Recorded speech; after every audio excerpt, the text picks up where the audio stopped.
Hola, ¿qué tal amigas, amigos? ¿Cómo están ustedes? ¿Cómo me les va? Aquí estamos en un programa más de ¿Qué propone? Y en esta ocasión nos acompaña el doctor Uniades Urbina. No es la primera vez que conversamos con él. Lo único es que el hombre, mientras pasa el tiempo, va asumiendo más cargos. Ahora es el director de la Escuela de Medicina Vargas, es la cosa.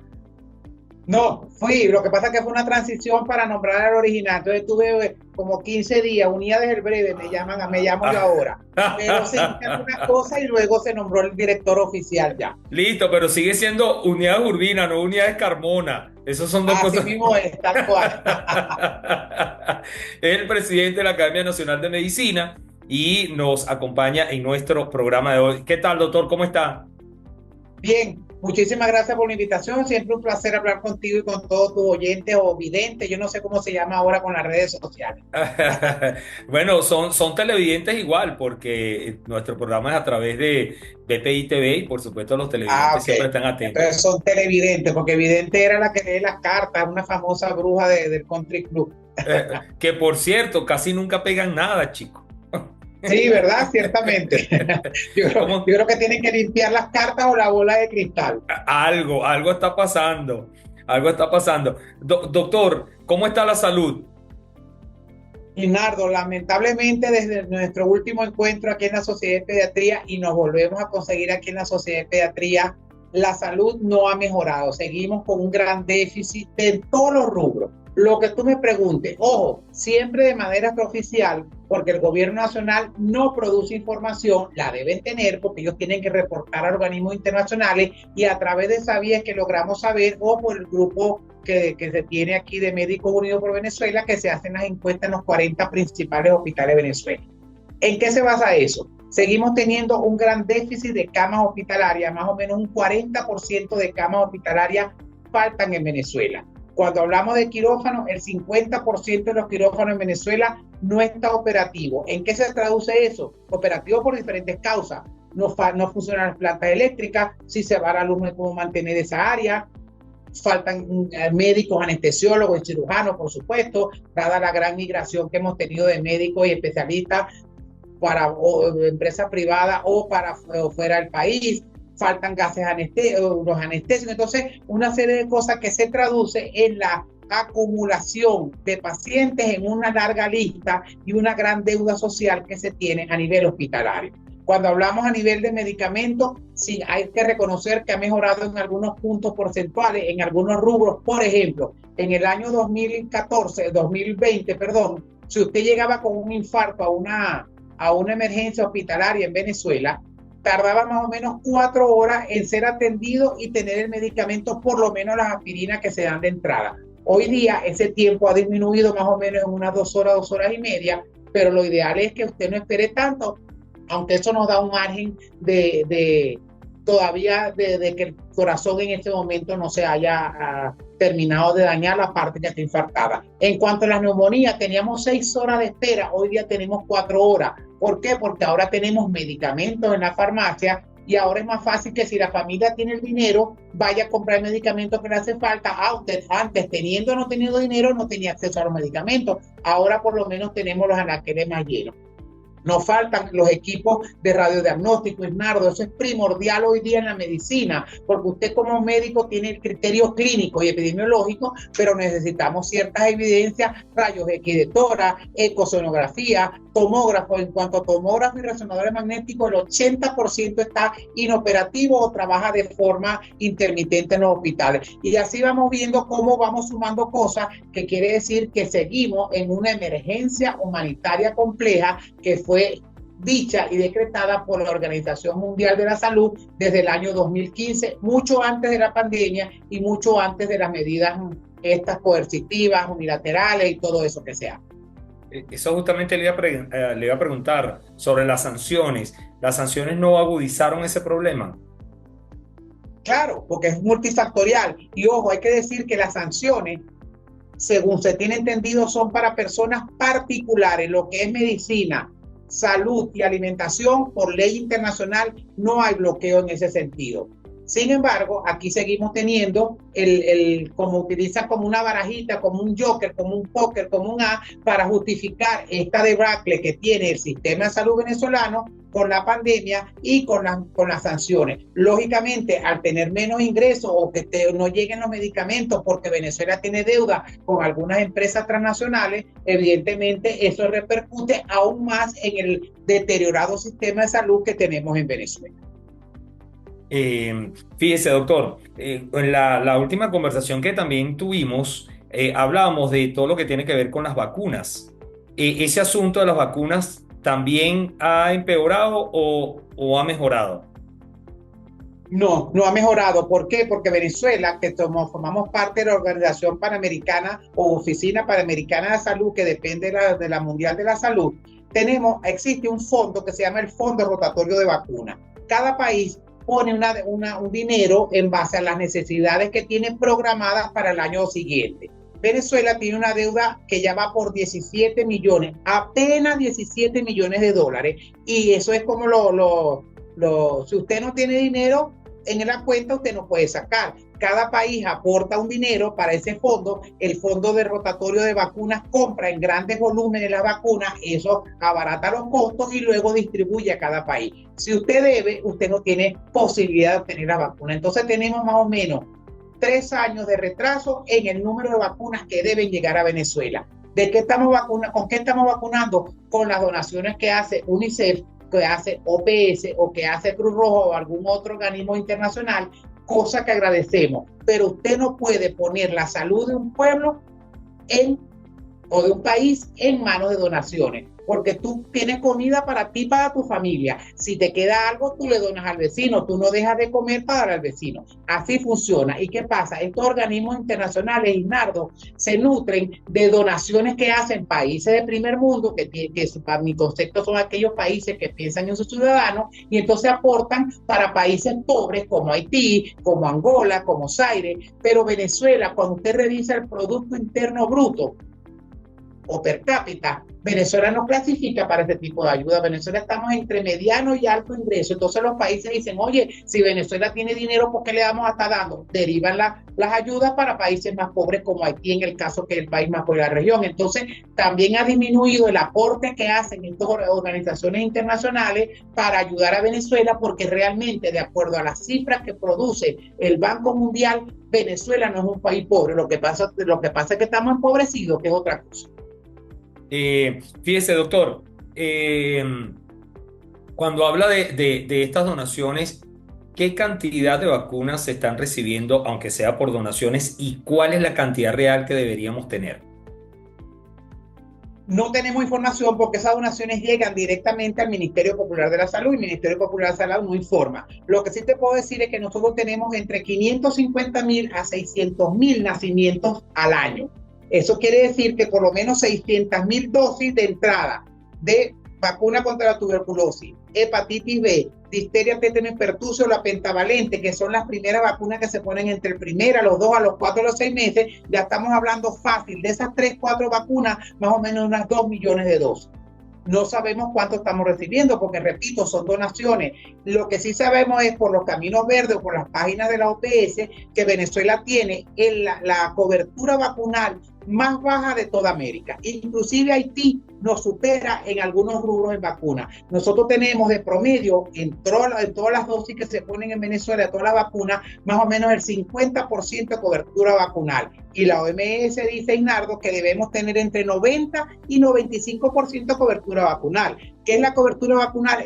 El porcentaje de la población que debe ser vacunado y que reciben el beneficio. De 90 a 95 estamos en 50. Por eso es que en Venezuela en el año 2016 reapareció la difteria después de 24 años sin difteria. Hay médicos jóvenes que nunca vieron difteria. Yo la llegué a ver porque soy un viejo y trabajaba en el hospital de niños que veíamos antes de universalizarse la vacuna contra la difteria. Tuvimos 10 años, Isnardo, sin sarampión. Fuimos declarados país y región de las Américas libre de sarampión por la baja cobertura vacunal, que llegaron en ese momento a 37% apenas. Reapareció el sarampión en Venezuela y de paso lo exportamos a países vecinos con la migración como Perú, como Ecuador.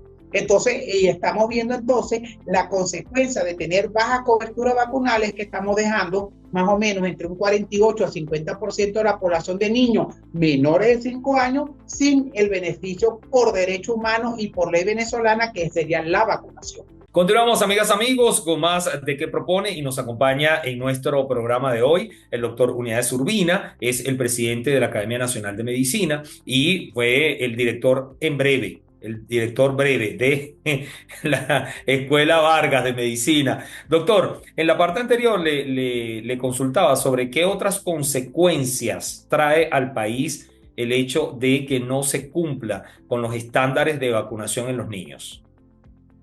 Claro, además de lo que te dije de estas dos enfermedades, tenemos, de acuerdo a la Organización Mundial de la Salud y la OPS, una alerta que Venezuela, polio, que es la vacuna más barata que puede existir en los esquemas de vacunación nacionales en todas las Américas, tenemos apenas 48% de cobertura vacunal. Eso coloca a nuestros niños, niñas y adolescentes en un alto riesgo, como lo dice la OPS, de que pudiera reaparecer la poliomielitis en Venezuela, que sería terrible, porque usualmente la poliomielitis que sí puede pasar desapercibida como un cuadro común gripal, en algunos pacientes puede producir molestia, pero en un 1%, Bernardo, puede producir las imágenes típicas que uno tiene en la mente desde el año 89, que fue el último caso reportado en las Américas, que fue en Perú, como la polio puede afectar y puede producir una parálisis irreversible del miembro y muchas veces no, cuando llega a tocar miembros, centros superiores, puede producir parálisis respiratorio y ese paciente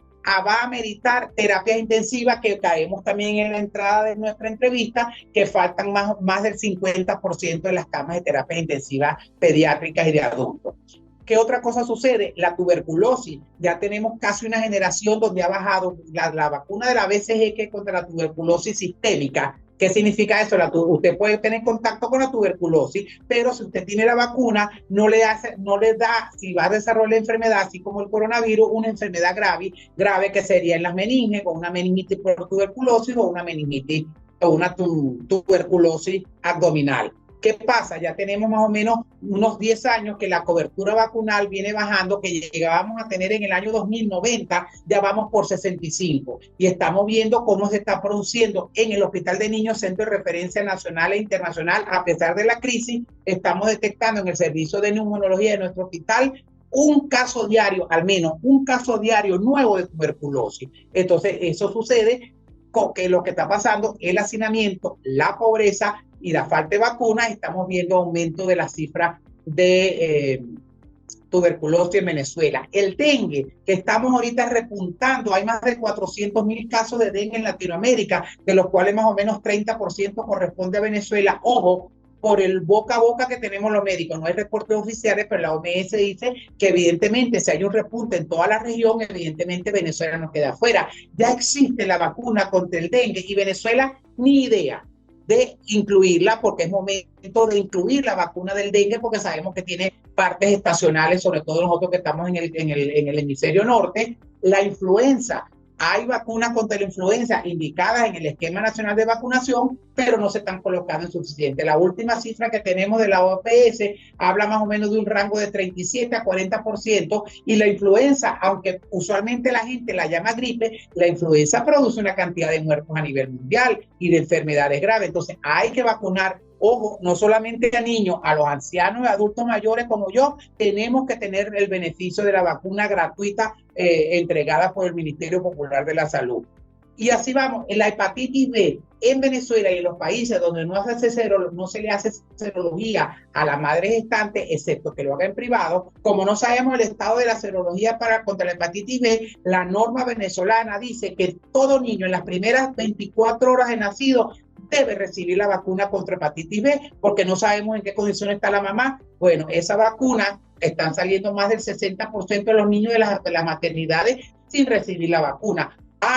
Cuando ese tipo de vacuna se empieza a colocar a partir del año de edad, pero en este caso se debe colocar en las primeras 24 horas y tampoco se está haciendo. Entonces, eso nos va a llevar, Leonardo, a que se van acumulando pacientes vulnerables de sufrir alguna enfermedad que usted bien puede evitar vacunando. Por eso el adagio popular, Eso se llama curarse en salud a nivel del público, que usted no va a esperar que le dé la enfermedad para decir, ahora estoy inmunizado a futuro. No, usted no tiene que enfermarse. Si usted puede prevenir que le dé la enfermedad o que le dé tan grave con el simple hecho de vacunar a nuestra población. Fíjese, doctor, estas vacunas que están faltando en el sector público no se consiguen en las clínicas. Sí, se consiguen. Lo que pasa es que usted, cuando usted trabaja en una clínica o un centro privado, usted tiene que comprar esas vacunas en dólares, por supuesto, y administrarlas en dólares. No todo el mundo tiene la posibilidad, Inardo, primero de una consulta privada. Aquellos que tienen la posibilidad se estima, de acuerdo a la gente que maneja seguro en Venezuela, entre 5 a 8% de la población son los que tienen un seguro para afrontar los gastos de salud. Porque otra cosa, en Venezuela, de acuerdo a la Oficina Panamericana de Salud, si tú te enfermas y vas a un hospital público, donde la salud, dice la Constitución, es gratuita, universal, tú tienes que poner el 70% de los gastos que incurre tu enfermedad de tu bolsillo. Eso no es medicina pública.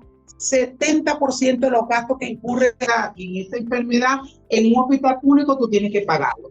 Tienes que comprar sábanas desechables, si vas a quirófano, si vas a estar en una habitación común y corriente, tienes que comprar medicamentos, tienes que pagar estudios especiales y entonces eso está afectando evidentemente el servicio y la calidad de servicio que se le da a nuestros pacientes cuando acude a un hospital. Y estamos hablando de ciudad capital como Caracas, Valencia, Maracaibo, pero cuando uno va, que yo visito casi todas las regiones del país, a los pueblos, ¿cómo se llama? En Tucupita, que no es un pueblo, pero es una ciudad, pero es un pueblo, o voy a Guadualito, vemos las deficiencias que son 3 veces más de lo que sucede en las ciudades capitales. Mientras más te alejes de las zonas centrales, mayor la deficiencia. Y si hablamos de los indígenas, eso es un sacrificio, esos pobres indígenas, porque viven lejos, algunos no hablan el idioma que hablamos en Venezuela, que es el español o el castellano. Entonces, cuando vamos a la infancia indígena y a los adultos indígenas, la tragedia se multiplica porque tienen menos acceso a los sistemas de salud.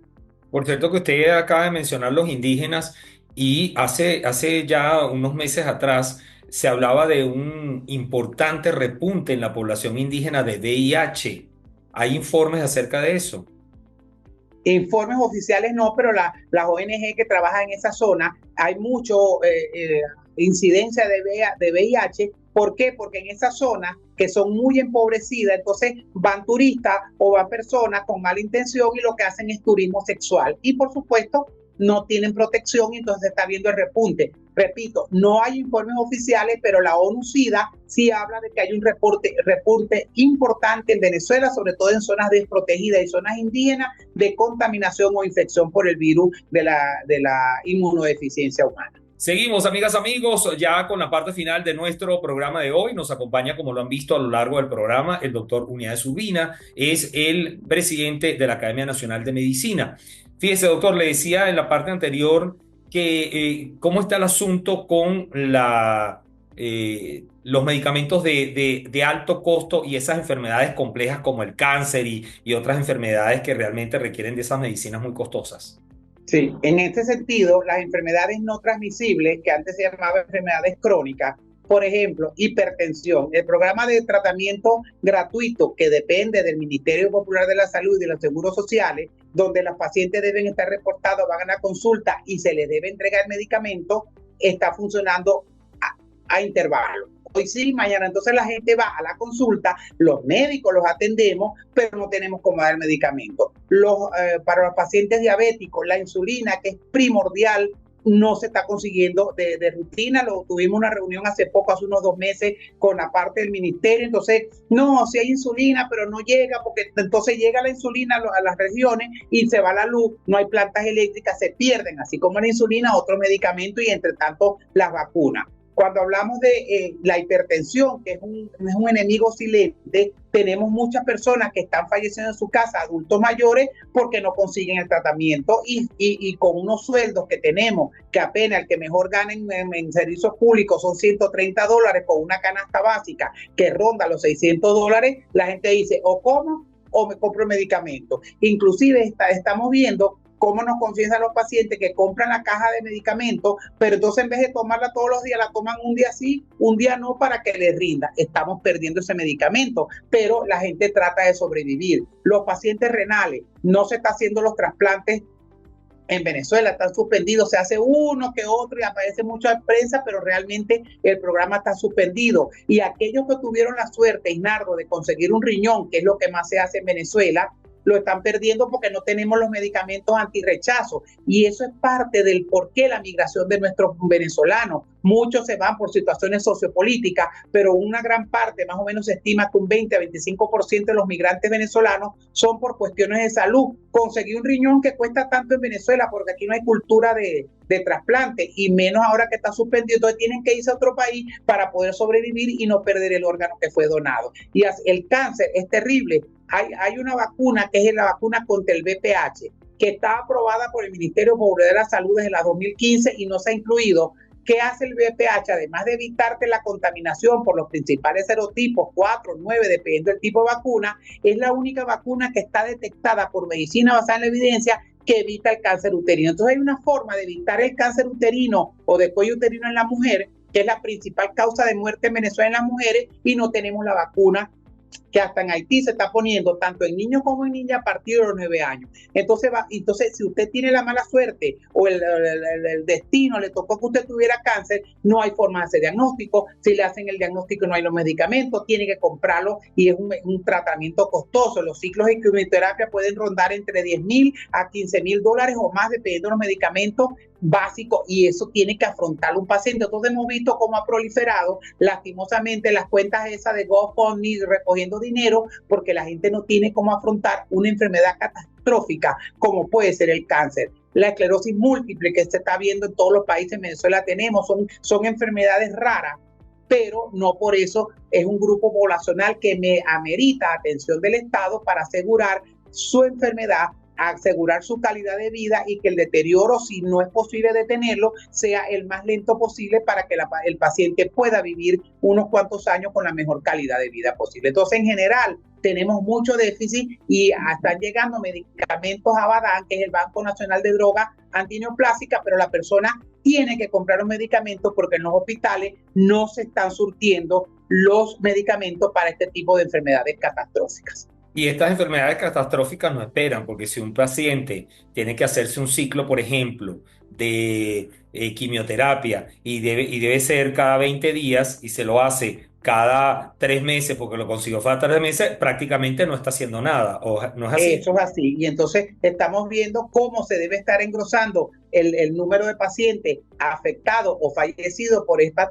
patología porque no tienen un programa. En esto reside, Isnardo, lo que tenemos desde el año 2015, de acuerdo a la Organización Mundial de la Salud, que es una emergencia humanitaria compleja. ¿Qué significa eso? En aquellos países donde hay terremotos, sismos, conflictos civiles como en Israel y en Ucrania, todo se descalabra, la salud, la educación, todo porque hay un motivo. En Venezuela, afortunadamente, no tenemos conflictos civiles, por lo menos declarados, no hemos tenido terremotos, Dios nos salve, ninguno de esos eventos adversos naturales, pero tenemos las consecuencias como si hubiésemos pasado por una situación de esta y por eso que estamos en una emergencia humanitaria compleja porque nuestro sistema de salud está desarticulado, los programas no están funcionando y tenemos que vivir o seguir viviendo de las donaciones que, repito, son agradecidas, las recibimos con mucho gusto, pero una donación es algo puntual. Usted debe tener los programas en transversal, continuos, de calidad y universal para toda la población. ¿Cuánto tiempo se requiere, doctor, para poner orden en todo eso que usted ha señalado? De acuerdo a los expertos, con un apoyo que evidentemente hay que buscar apoyo internacional, más o menos se estima que en unos 10 años pudiéramos volver a estar a hace 25 años. No es que vamos a salir del foso que estamos para ser país de primer mundo. Más o menos se estima que en salud, unos 10 años, claro, en transversal, trabajando con la gente, todo lo que se debe hacer, pero para volver a como estábamos, que fuimos país bandera en cuestiones de salud, en programa de empleo de inmunizaciones, para volver al año 1998-2000, para de ahí arrancar a un futuro provisor, que es lo que todos esperamos. Con el gobierno que sea, la idea es que hay que cambiar la política por lo menos la política de salud, porque en estos 25 años, no es, si hubiese sido efectiva y buena, no estuviéramos en las condiciones que estamos hablando actualmente. Hay reuniones con el ministerio está trabajando en algo para resolver todo eso a lo que usted ha hecho referencia. No tenemos conocimiento, a veces nos llaman para cuestiones muy puntuales, sobre todo en vacunas, pero son reuniones de tomarse la foto y al final no sabemos nada. Hay un segmento de la OPS en cuanto a vacunas que se llama Gavi, con V. Ellos dijeron para el año 2023, lo dijeron en el 22. Nosotros vamos a ayudar a Venezuela ya que tienen una coyuntura sociopolítica, etcétera, etcétera. Y Gavi, OPS, va a comprar las vacunas para el año 2023. Díganos qué necesitan. Se pidió, a pesar de la deuda, iban a colaborar, eso sí, con el compromiso que el Estado venezolano, yo te pongo las vacunas 2023, pero tú como Estado tienes que poner 24, 25, 26 por el resto de la vida, porque así lo marca la ley venezolana. En el proceso de firmas y contrafirmas, no ha llegado las vacunas. Otro año más que pasó sin vacunas en Venezuela. Vacunas adquiridas por el Estado, por la forma que sea. Entonces era primero las vacunas básicas, luego iban a reintroducir la vacuna contra neumococo que produce meningitis, neumonía, otitis, no la tenemos de hace 6 años, aunque esté en el programa ampliado de inmunizaciones. La vacuna contra rotavirus que se pone en los lactantes en los primeros 2 meses de vida, 2 y 4 meses de vida, que produce más de 600,000 casos de enfermedad en toda Latinoamérica, tampoco la tenemos. Entonces Gaby dijo, bueno, reintroducimos la vacuna contra el rotavirus y neumococo y en la última fase vamos a introducir la vacuna contra el VPH. Pasó el 22, pasó el 23 y se acabó el 24 y seguimos sin las benditas firmas. En el proceso burocrático se nos ha ido 3 años o por lo menos 2 años de adquirir las vacunas necesarias en cantidad, en calidad para toda la población venezolana. Bueno, doctor, nada fácil el panorama, pero le agradezco muchísimo una vez más. Hemos llegado al final del programa. Gracias por sus aportes y bueno, en nombre de Dios, que Dios meta su mano, como dicen por allí. Sí, y lo importante es que la población sepa que los médicos venezolanos formados en las universidades tradicionales seguimos trabajando a pesar de la crisis, pero si no tenemos medicamentos, no tenemos equipo, pues es muy difícil hacer nuestra labor, pero si no curamos, acompañamos en el mejor de los casos a todos nuestros pacientes en los hospitales públicos. Excelente, doctor. Bueno, muchísimas gracias a Unidades Urbina, el presidente de la Academia Nacional de Medicina. Lo escuchaban.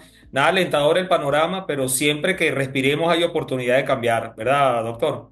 Así es, y que no se Y entienda esta entrevista como el jinete del apocalipsis, hay que decir la verdad porque hay que visibilizar el problema, pero siempre con esperanza y estamos a la orden de los organismos rectores de salud en Venezuela para trabajar en conjunto, no solo la Academia Nacional de Medicina, todas las sociedades científicas estamos a la orden para que nos consulte, para trabajar en equipo y sacar al país de este foso en el cual estamos metidos. así es, y bueno, y a ustedes, amigos televidentes, gracias por haber estado allí. Nosotros vamos a seguir haciendo este trabajo, informando, haciendo entrevistas para conocer las situaciones y la realidad de Venezuela. Gracias por habernos acompañado aquí en ¿Qué propone?